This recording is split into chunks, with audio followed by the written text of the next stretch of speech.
One of my favorite meals in the world is sitting down at a diner and cozying up to a cup of coffee with a bagel and lox and cream cheese.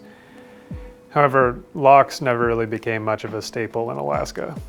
But I want to figure out a new fun way to use salmon on my bagels. And this is what I've discovered. I wanted to make everybody who loves fish kind of angry. Not really.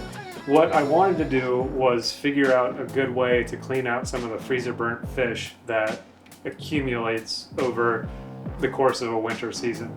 Now, you might not get to the point where your fish is freezer burnt, but I have a couple of times. And this is an easy recipe to take what can be not optimal fish and turn it into something really useful that can last you a while. This is how to make salmon floss.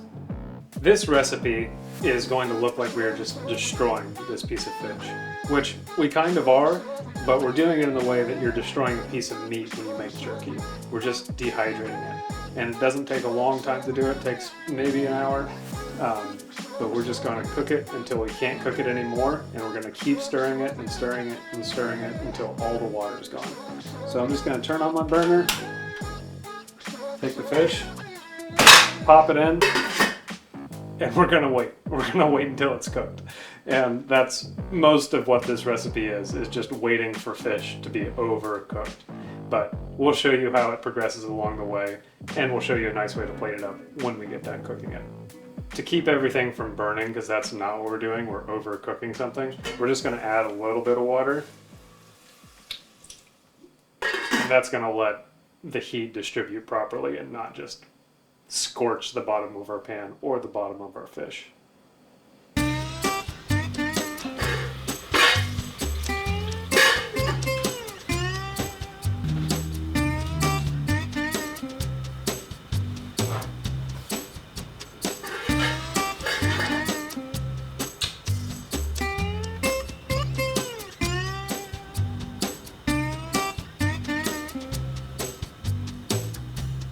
Well, they say a watch pot never boils, but this is definitely boiling, so I'm just going to check in on our progress. I'm sure that it's really, really hot, so I'm going to grab a towel and just make a big old steam cloud.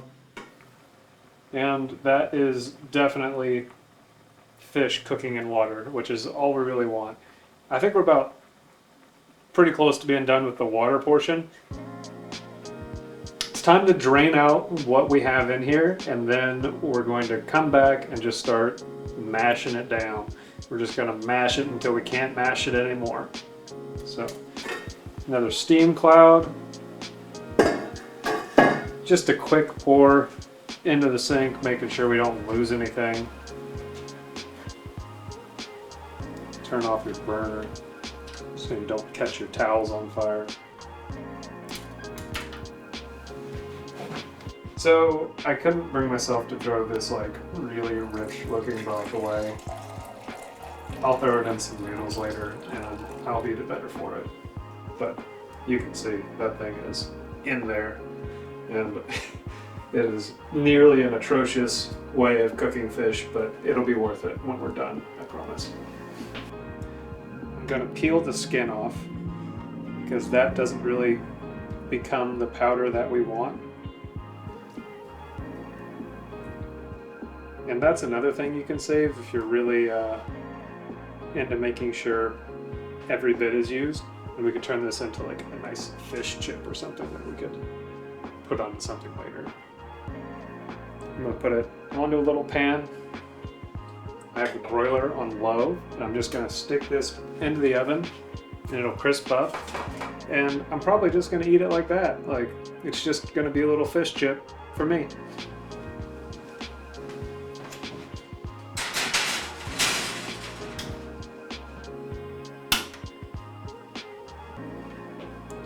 Now we have our salmon, and it's just bone dry in there, and it's still a whole fillet. And I'm gonna come in and I'm gonna mash it up. I'm just gonna mash it up until I can't mash it anymore. And then I'm just gonna keep stirring it until all the moisture in the salmon just starts to evaporate, and we're left with a nice stringy mess of delicious little crumbles. So this is 90% of our technique, is just stirring and making sure that stuff is not sticking to the bottom of the pot. And I only recently started using this technique to get to use freezer burnt fish in a nice, effective manner. So I'm realizing now that since I saved this broth, that I can just drizzle it back into my fish, and then all that flavor is going to stay in there and the moisture is going to cook off. So I'll get an even more rich flavor crumble that will be great to put on just about anything that needs a little bit of a push over the edge.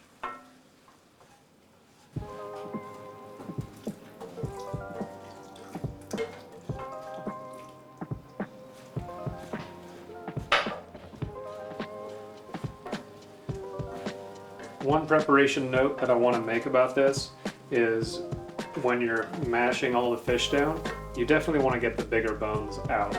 Some of the smaller bones will actually cook down and then become dry and kind of fall apart as we're stirring the salmon around. But the bigger bones you definitely want to pull out. And this isn't just something you can do with salmon, it's something you can do with any fish. And as you can see, like the fibers are just breaking down. And I'm just gonna move everything around the pan as much as I can. I'm gonna squish it, I'm gonna flip it, I'm gonna chop it. And I'm just gonna keep myself pretty much entertained as I get all of the moisture out of the fish.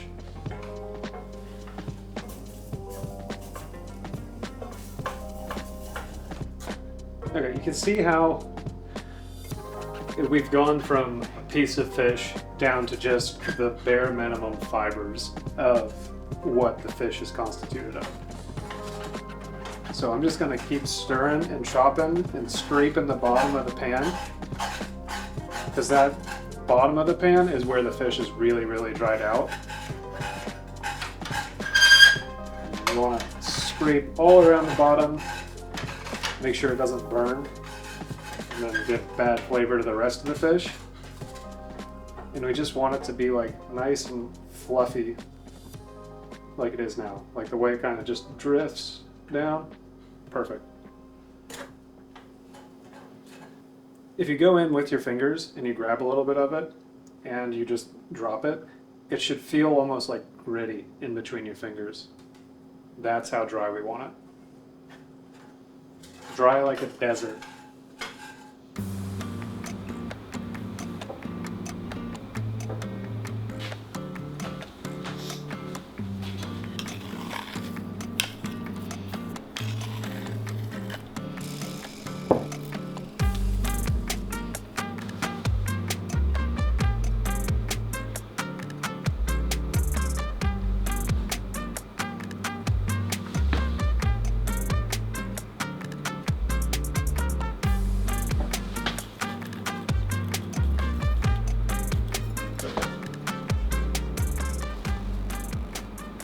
Our salmon is dry, very, very dry.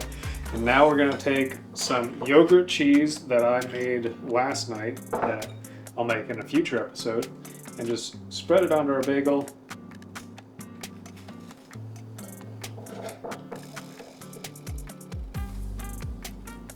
Just like that. Leave it on a plate, drizzle some of our salmon over top.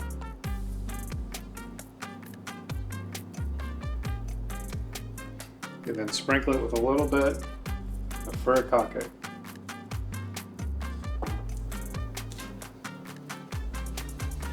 It's such a simple way to make salmon whole again, and it makes it last a little bit longer too.